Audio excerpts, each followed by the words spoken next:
hewan, keluarkan sesuatu yang ada di dalam diri kambing itu yang paling baik, 2 anggota tubuh yang paling baik. Maka kemudian Luqmanul Hakim ambil lidah dan hatinya kambing.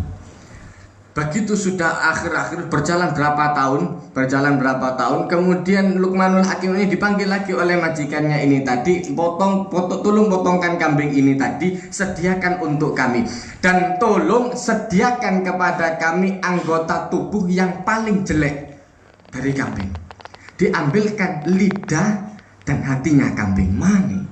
Ditanya sama majikannya, dulu saya nyuruh ambilkan anggota tubuh yang paling baik, Anda ambil lidah dan hatinya kambing. Kemudian saya suruh untuk ambil yang paling buruk, Anda tetap ngambil itu lagi. Maka kata Luqmanul Hakim, di dalam tubuh makhluk Allah Ta'ala tidak ada yang lebih buruk kalau seandainya menjadi buruk daripada 2 anggota tubuh ini tadi.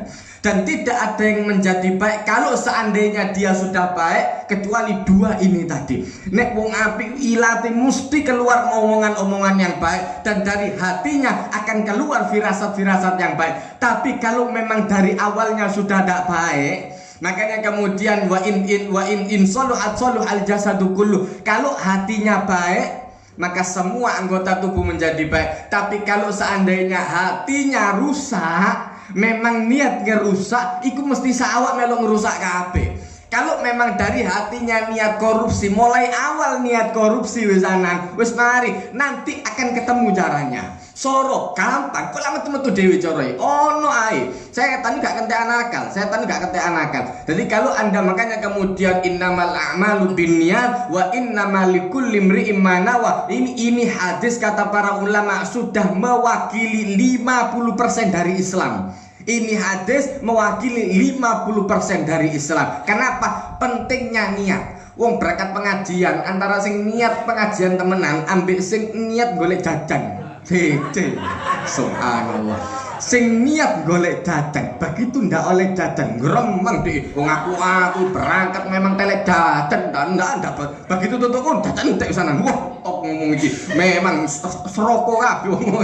Nyalano ngomong padahal dia sing telat. Nyalano ngomong ngono. Begitu kalau memang niatnya cari ilmu, enak teko dak ono masalah, mbok jajan entek, mbok jajan ono dak ngurus sih. Ono alhamdulillah dipangan dak ono ya wis sabar ngono, berarti tutu jatai. Nek wong niat beda. Makanya dari niatnya saja ini sudah mewakili 50%. Wong poso, sing poso asli ambil sing ndak poso. Kayaknya podo, kayaknya sama. Ati podo ndak poso ngono, kemudian dilemes-lemes no. Iku makanya kemudian niat itu sudah 50% dari ibadat. Pentingnya niat. Wong kadang-kadang tidak sadar di sana. Untuk apa? Itu penting. Makanya kata Luqmanul Hakim, kalau seandainya 2 ini baik, maka akan menjadi anggota tubuh yang paling baik. Satu tubuh semua akan menjadi baik. Dan kalau 2 ini sudah rusak, maka semua satu jasad itu akan dinilai rusak. Begitu cangkem elek, niat elek, wis elek wis. Wong begitu ketemu seperti ngomong mbek wong koyo ngono cangkem elek ngono. Tapi orang mau ketemu saja sudah malas. Kenapa? Mulutnya jelek, hatinya juga jelek. Nah ini 2 anggota tubuh. Kalau seandainya orang baik akan menjadi 2 tubuh ini yang menjadi paling baik. Dan kalau seandainya orang rusak, 2 anggota tubuh ini yang akan menjadi rusak. Maka paling abot siksanya nanti. Nah kemudian di dalam banyak riwayat ditanya tentang Luqmanul Hakim, apa yang menjadikan Anda sampai mendapatkan derajat? Ini yang kemarin belum saya jelaskan. Sampai mendapat derajat yang luar biasa seperti itu. Nah maka kata Luqmanul Hakim, yang pertama sidqun fil kalam, yang biasa mengucapkan sesuatu yang jujur. Saya itu tidak terbiasa ngomong kecuali sing jujur. Jadi enak, matune itu enak. Memang kadang-kadang berat, disuruh jujur kadang-kadang berat, biasa. Itu yang menjadikan berat. Karena orang memikir resiko kalau seandainya dia nurut sama setan. Iku seumpama bujuk, aku ndak diseneni koyo ngene, tapi nek ndak bujuk bakal diseneni, iku setan sing mikir koyo ngono iku. Itu setan. Yang sering kita ndak sadar ketika kita mau bohong, ketika kita mau bohong, bisikan yang paling kuat itu setan. Dan yang kita yang biasanya paling kita dengarkan yaitu mau. Jadi yang diambil bukan yang terjelek. Nah, kita memikirkan yang terjelek dulu, bukan yang terjelek itu duduk sing paling elek. Duduk sing paling elek. Justru yang dibisikkan oleh setan itu biasanya sing tidak tepat. Biasanya sing tidak tepat. Makanya kemudian kadang-kadang orang itu memikirkan kalau kita tidak jujur, kalau kita bujuk mungkin kita akan dilepaskan. Tapi kalau kita jujur, barangkali kita akan dihukum. Ah, itu repotnya. Kini kalah mbek setan nang ngono. Kita itu kalah sama setan karena terbiasa cara berpikir kayak ngono iku mau. Kalau jujur nanti saya disalahkan sama orang-orang, tapi kalau bujuk sepisan ae, tak bakal bujuk maneh. Ditakoni ambek wong siji jawabane koyo ngono. Engko ana tanggoe maneh takon jawabane koyo ngono maneh bujuk ping 2 isanan. Engko tanggo sebelah maneh takon maneh bujuk ping 3 isanan. Engko ndak bujuk maneh insyaallah. Ono sebelah maneh takon maneh bujuk ping 4 isanan. Ndak mari ngene diselak ngono maneh. Terus dibaleni koyo ngono iku sampai sak kampung, sak RW, sak kelurahan. Mari suwe-suwe lama-lama dia akan terbiasa dengan cerita seperti itu. Jadi dia menceritakan dengan model yang seperti itu juga kepada semua orang. Begitu disuruh bicara di depan umum, dia akan mengumumkan yang seperti itu. Tadi bodoh wis akeh wisanan. Itu hebatnya setan. Seakan-akan orang bermaksiat itu akan sekali saja, sepisan ae. Mari sepisan enak, ternyata kan kontak kandani. Cobaan maneh dicoba maneh BD. Ternyata enak kan? Kan cobaan maneh coba maneh. Terus tak tente. Nah, itu yang kemudian kata Luqmanul Hakim, biasakan sidqun fil kalam. Saya itu membiasakan diri untuk berkata yang jujur. Kemudian yang kedua apa? Kata dia, saya biasa wasukut, biasa diem terhadap sesuatu yang memang tidak ada urusannya. Nek tidak ada urusan nih percuma.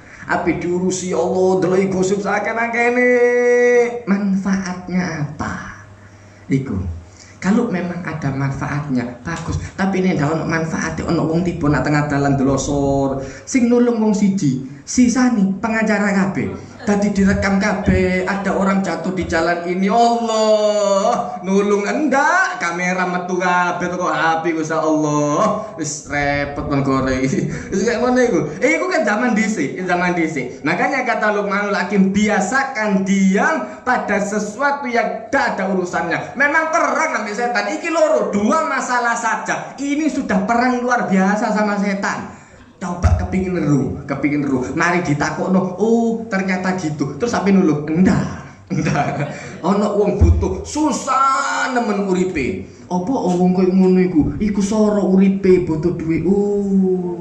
Mulai deh mari ngono. Ora duit enggak, wis mari wis ngurungono tok mari. Wis mari ngono bal maneh. Padahal apa ngrewang yo ndak. Wah, aku dhewe soro ngono alasane. Wong aku dhewe soro kok wong ngrewangi wong. Wes percuma. Makanya ini urusan yang seperti ini, perang sama setan.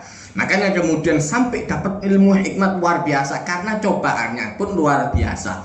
Nah, kemudian di dalam ayat lanjutannya nasihat ini penting. Ini cara pengajaran Luqmanul Hakim. Jadi kemudian Allah Ta'ala mengajarkan wa idh qala Luqmanu li ibnihi wa huwa ya'idhuhu ya bunayya la tusyrik billah. Pelajaran pertama Luqmanul Hakim kepada anaknya. Apa Allah Ta'ala mengajarkan? Yang pertama, la tusyrik billah. Jangan sampai syirik kepada Allah Ta'ala. Inna syirka la zulmun azim. Sesungguhnya syirik itu kezaliman yang besar. Nah, suatu hari Rasul SAW menjelaskan tentang suatu ayat, alladzina amanu walam yalbisu imanahum bizulmin ulaika lahumul amnu wa hum muhtadun. Allah Ta'ala menjelaskan sesungguhnya orang-orang yang beriman walam yalbisu imanahum bizulmin, dan kemudian mereka tidak menutupi iman mereka dengan kezaliman. Wah, mikir sahabat ya Rasulullah. Ini kemudian mereka syaqqa dzalika ala ashabi Rasulillah sallallahu alaihi wasallam. Itu terasa berat. Jangankan kita sahabat, apa ya Rasulullah, siapa orang yang mampu iman tak gawe dosa sama sekali? Mari iman, mari syahadat terus tak gawe dosa sama sekali. Tak bakal. Mungkin itu ya ambil dosa. Mesti dibaleni terus. Siapa ya Rasulullah? Orang yang bisa beriman walam yalbisu imanahum bidzulmin, tidak meliputi imannya dengan kedzaliman. Nah maka kata Rasulullah SAW, bukan seperti itu maksudnya. Wong wis ngerti Allah Ta'ala, ngerti doyan gak dosa itu ngerti Allah Ta'ala, makanya disuruh tobat. Cuma kata Rasulullah yang dimaksudkan ayat ini, alam tasma, apakah anda tidak mendengar perkataan hamba Allah Ta'ala, apa kata Luqmanul Hakim, ila qauli Luqman ya bunayya la tusyrik billah inna syirka la dzulmun adzim, sesungguhnya syirik adalah kezaliman yang sangat berat. Jadi kemudian orang yang beriman walam yalbisu imanahum bidzulmin, maksudnya orang yang beriman dan iman tidak dicampur dengan syirik iku tok. Jadi wong mari percaya mbek Allah Ta'ala jangan pakai tapi. Jangan pakai tapi, nyoba boleh, percaya tidak. Ini yang tadi malam saya jelaskan. Maka kemudian Allah Ta'ala itu mengajarkan kalau seandainya orang berdoa dikabulkan oleh Allah Ta'ala, syaratnya idza da'ani, yang pertama kalau minta hanya kepada Allah Ta'ala. Jangan percaya kepada yang lain. Nyoba boleh, tapi nanti percaya itu tidak oleh. Itu yang tidak boleh. Wong nyoba berobat ambil dokter kono, berobat ambil, tidak ada masalah. Tapi kalau anda percaya, itu singgaran Allah Ta'ala mangkel. Makanya wong